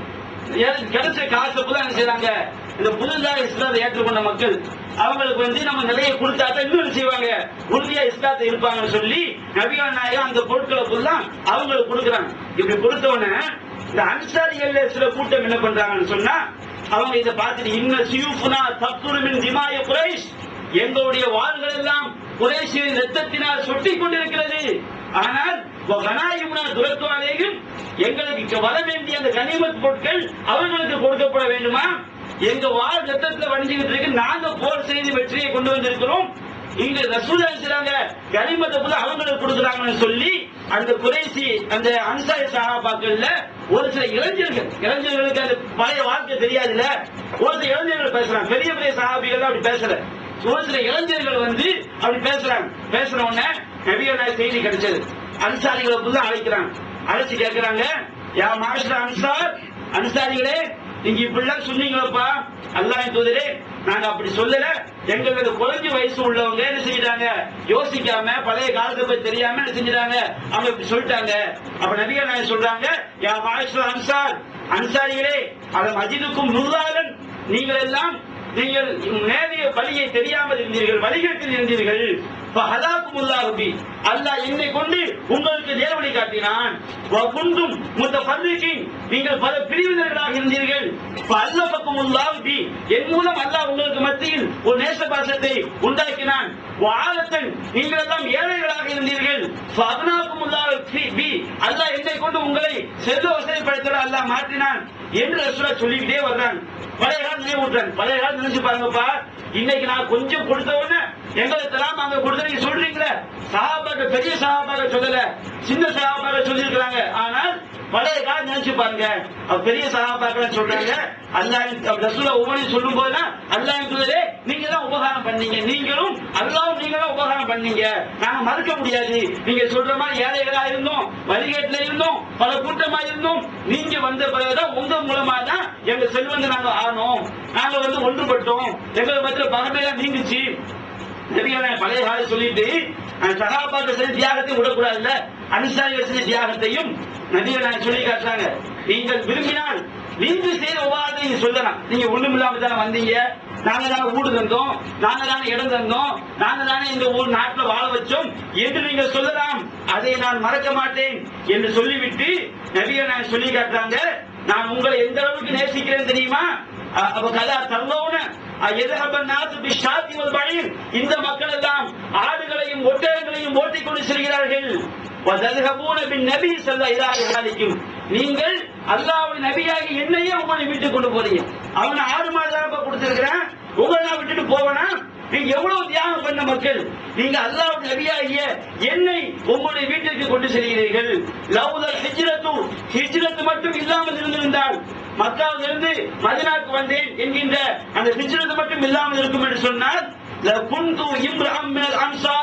நான் அன்சாரிகளின் ஒரு மனிதனாக இருந்து மக்காவில் வாழ்ந்திருக்க மாட்டேன். ஹிஜ்ரத் பண்ணி வந்துட்டேன், ஹிஜ்ரத் மட்டும் இல்லாமல் இருந்தா நான் மக்கா விட்டு எங்க வந்து வாழ்ந்திருப்பேன்?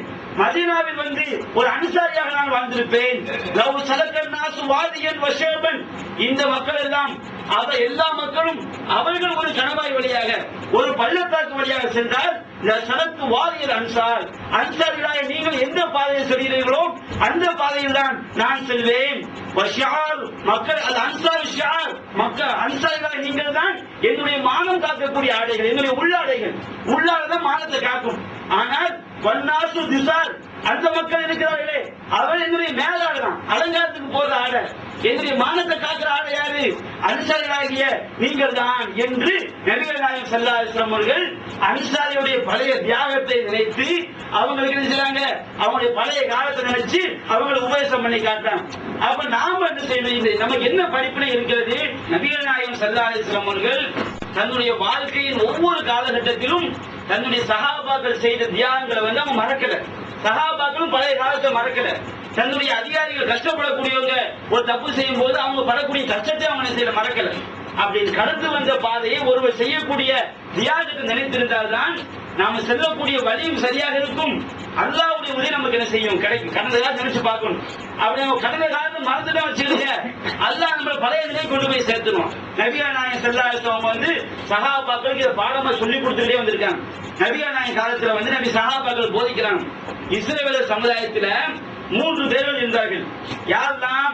அபுரஸ், வாக்கரர், வாழமா. ஒரு குஷ்டநோய் பிடித்தவர், தலையில் வழுக்கை படிந்த ஒருவர், அது போன்று கண் தெரியாத ஒரு குருடர். இந்த 3 பேர் இருந்தாங்க. அப்ப அல்லாஹ் பார்த்து இந்த 3 பேரும் சோதிச்சு பார்ப்போமே என்று அல்லாஹ் சோதனை செய்து ஒரு மலக்கு என்ன செய்யற மனித உருவத்தில் அனுப்புறான். இந்த மலக்கு என்ன பண்றாரு? குஷ்டநோய் பிடிச்சாட்ட வர்றாரு.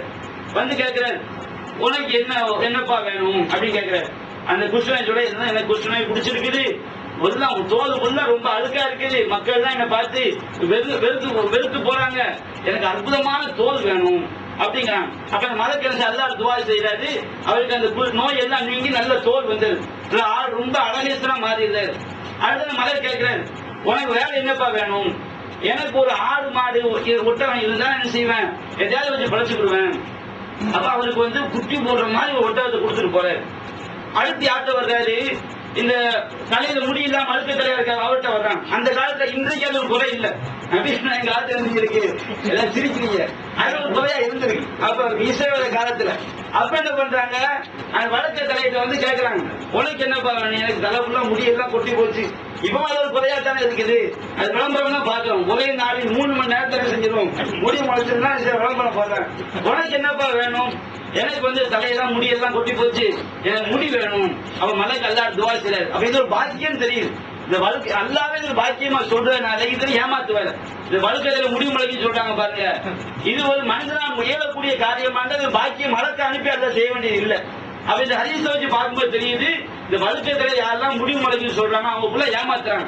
முடிய செய்ய முடியாது, முடிய வந்து ஒருபோதும் முளைக்க வைக்க முடியாதுன்னு தெரியுது. அப்ப என்ன செய்யுது? அந்த மலைக்கு வந்து கேட்கிறாரு. அப்ப தலையை தடவுறாரு. என்ன செஞ்சது? முடி வந்தது. முடி வந்த உடனே உனக்கு என்னப்பா வேணும்? அப்போ அவர் வந்து எனக்கு ஏதாவது ஆடு மாடு ஒட்டகம்னா நான் வந்து அதை வச்சு பழச்சுக்கிடுவேன். அப்ப அவரு குட்டி போடுற மாதிரி ஒரு மாட்டை கொடுக்குறாங்க. அடுத்து வந்து யார்கிட்ட வர்றாங்க? அந்த மாதிரி கண் தெரியாத மனிதத்தை வர்றாங்க.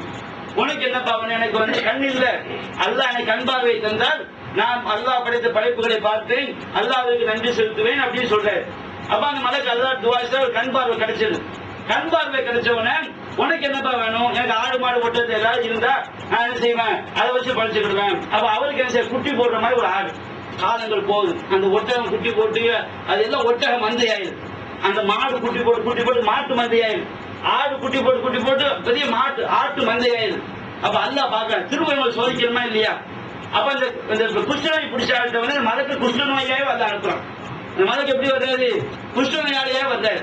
வந்து கேட்கிறாரு, எப்ப நான் வந்து இந்த மாதிரி பயணத்துல வந்தேன், என்னுடைய எல்லாம் காணா போச்சு, ஊருக்கு போய் சேர முடியல, எனக்கு ஒரே ஒரு ஒட்டகத்தை கொடு. அல்லாஹ் அவனை தந்திருக்கானா இல்லையா?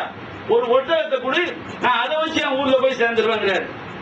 அப்ப அவன் சொல்றான், அல்லாஹ் தந்தானா? அல்லாஹ் எங்கப்பா தந்தா? என் பாட்டனார் முப்பாட்டு இந்த சில நடைமுறை வாழ்க்கையில பார்க்கணும். அதிரமானி அசல் இருந்தான், அவங்க ஒரு ஊர்ல போய் புதுசா ஒரு விதத்தை உண்டாக்குனான். விதத்தை உண்டாக்கிட்டு தௌஹீதுக்கு வந்துடுறான். திரும்ப அதே ஊர்ல போய் நான் தான்பா உண்டாக்குனேன், என் மாத்தின சொல்லும்போது நீங்க உண்டாக்குனீங்களா?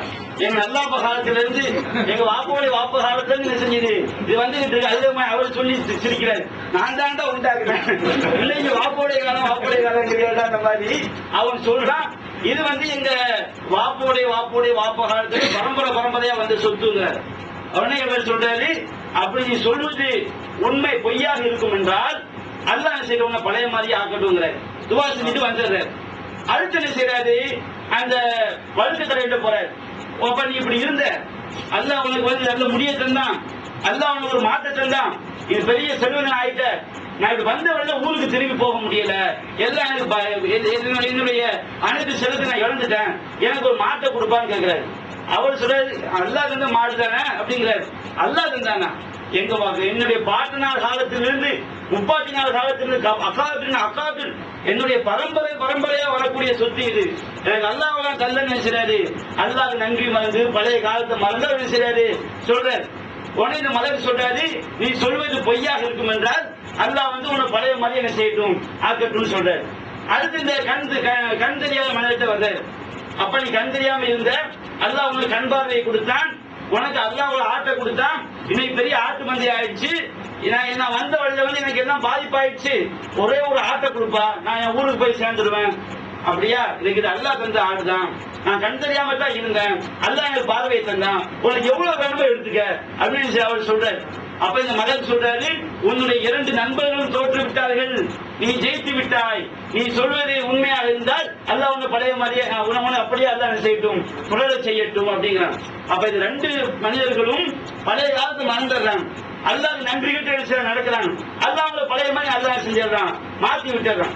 அப்ப எப்போதும் நாம் எந்த நிலைக்கு போனாலும் என்ன செய்யக்கூடாது, பழைய நிலையை மறந்து விடக்கூடாது. ஒவ்வொரு மனுஷனுக்கும் அந்த காலம் ஒன்று இருக்கும். அந்த காலத்துல வந்து நம்ம பட்ட கஷ்டங்கள், அந்த காலத்துல நம்ம பணக்காரன் இருந்து ஏழையா வந்துருக்கோம், அவங்க நினைச்சு பார்க்கணும், நம்ம இப்படி இருந்து இப்படி ஆயிருக்கோம், நம்ம ஏதோ தப்பு பண்ணிருக்கோம், திரும்ப நம்ம நினைச்சு அந்த நல்லபடியா ஆக்கணும் என்று நாம் ஒரு ஜமாத்துல இருந்தாலும் ஒரு பொறுப்புல இருந்தாலும் நம்முடைய பழைய அதற்காக தியாகம் செய்தவர்கள், அதற்காண்டி உழைக்கக்கூடியவங்க, அவர்களுக்கென்று உள்ள மரியாதை என்ன செய்யணும், வழங்கணும். அது வழங்கி அந்த மாதிரி பழைய காலங்களை கடந்து வந்த பாதையை நினைத்து பார்த்து அல்லாஹ்விற்கு நன்றி செலுத்தி வாழக்கூடிய மக்களாக அல்லாஹ் நம் அனைவரையும் ஆக்கி அருள்வானாக என்று கூறி என்னுடைய உரையை நான் நிறைவு செய்கின்றேன். வாஹிரு தஅவானா அல்ஹம்துலில்லாஹி ரப்பில் ஆலமீன். அஸ்ஸலாமு அலைக்கும்.